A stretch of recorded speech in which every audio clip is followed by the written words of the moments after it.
လူတန်းပေါင်းများစွာအတွက်တိစောက်ထားပေမဲ့လူသူကင်းမဲ့နေတဲ့မြို့တော်ကြီးတစ်ခုရှိတယ်ဆိုတာသင်သိပါသလားအမေရိကန်နိုင်ငံကတခါမှတော့အသုံးမပြုလိုက်ရပဲဒေါ်လာ16ဘီလီယံအလဟတ်သက်ဖြုန်းတီးခဲ့တဲ့စီမံကိန်းကြီးအကြောင်းကိုရောကြားဘူးပါသလားဒီနေ့မှာတော့ကမ္ဘာပေါ်မှာအသုံးမဝင်ဆုံး mega project ကြီး9ခုအကြောင်းကိုတင်ဆက်ပေးသွားမှာပါမစခင်မှာကျွန်တော်တို့ရဲ့ channel ကို like နဲ့ subscribe လုပ်ထားပေးဖို့မမေ့ပါနဲ့နော်မြန်မာနိုင်ငံရဲ့မြို့တော်1နေပြည်တော်2005ခုနှစ်မှာမြို့တော်ကိုရန်ကုန်ကနေနေပြည်တော်တို့ပြောင်းရွှေ့ခဲ့ပါတယ်။ပုံမဗဟိုကျတဲ့နေရာဖြစ်ဖို့ရည်ရွယ်ပြီး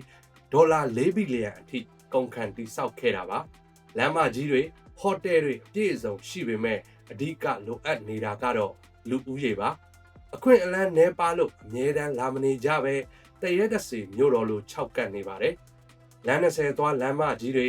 အေယာမလေစိတ်ကြီးတွေဟာအခုအထိလူသူကင်းမဲ့နေသေးပါ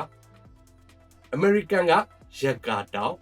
နျူကလ িয়ার စွန့်ပစ်ပစ္စည်းတိုးလောင်ရုံ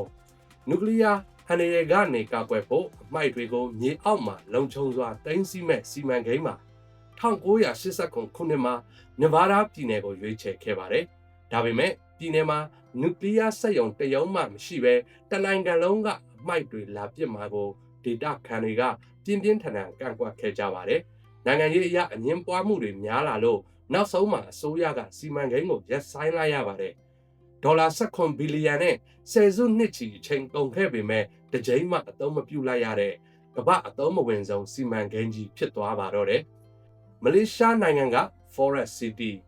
စင်ကာပူအနီးကကျွန်းတုတွေပေါ်မှာဒေါ်လာဘီလီယံ100အကုန်ခံတိစောက်မဲ့အနာဂတ် Smart City စီမံကိန်းကြီးပါ။ဒါပေမဲ့တရုတ်ယင်းနှိမ့်မြုပ်နှံသူတွေပဲအလုံးအရင်းဝင်လာလို့ဒေတာခံတွေမဝယ်နိုင်ဖြစ်ခဲ့ရပါတယ်။နောက်ပိုင်းမှာနိုင်ငံခြားသားပိုင်ဆိုင်ခွင့်ပိတ်ပင်ခံရမှုကိုဗစ်ရောဂါတွေကြောင့်လူ9သိန်းနေဖို့ရည်ရွယ်ထားတဲ့မြို့မှာလူ900အောက်ပဲရှိပါတော့တယ်။လက်ရှိမှာတော့ရှေ့ဆက်လို့မရတဲ့အသုံးမဝင်တဲ့စီမံကိန်းကြီးဖြစ်နေပါတယ်။စပိန်နိုင်ငံဗဟိုလေဆိပ်မက်ဒရစ်လေဆိပ်ရဲ့လူကျက်တဲမှုကိုဖြည့်ရှင်းဖို့2009ခုနှစ်မှာဒေါ်လာ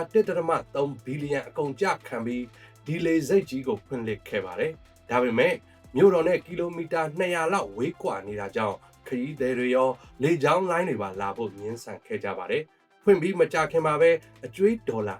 တန်း350တင်သွားပြီးဒီဝါလီခံလိုက်ရပါတယ်။အခုအချိန်မှာတော့ခရီးသည်တွေအတွက်လုံးဝအသုံးမဝင်တော့ပဲလေယာဉ်အဟောင်းတွေရပ်နားတဲ့နေရာအဖြစ်သာအသုံးပြုနေရပါတော့တယ်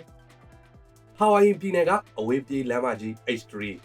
ဒီလမ်းမကြီးကရှုခင်းအရန်လှပေမဲ့အငင်းပွားစရာတွေနဲ့ပြည့်နှက်နေပါတယ်1960ခုနှစ်မှာစစ်ရေးရည်ရွယ်ချက်နဲ့စတင်ခဲ့ပေမဲ့တဘာဝပတ်ဝန်းကျင်အဖွဲ့တွေနဲ့ဒေတာခံတွေရဲ့ကန့်ကွက်မှုတွေကြောင့်ဆယ်စုနှစ်တွေချီကြန့်ကြာခဲ့ရပါတယ်။တောင်တန်းတွေကြားမှာခက်ခက်ခဲခဲတိဆောက်ခဲ့ရလို့ကုန်ကျစရိတ်ဒေါ်လာ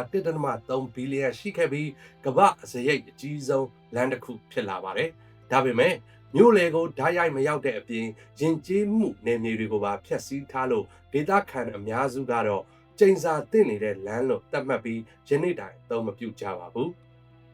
ဒီစီမံကိန်းတွေနဲ့ပတ်သက်လို့သင်ဘယ်လိုမြင်ပါသလဲနောက်တစ်ချိန်မှများအသုံးဝင်လာမယ်လို့ထင်ပါသလား comment မှာဝင်ရောက်ဆွေးနွေးပေးခဲ့ပါအောင်ဒီဗီဒီယိုလေးကိုကြည့်ရှုပေးတဲ့အတွက်ကျေးဇူးတင်ပါတယ်နောက်ထပ်ဗီဒီယိုတွေမှာပြန်ဆုံပါမယ်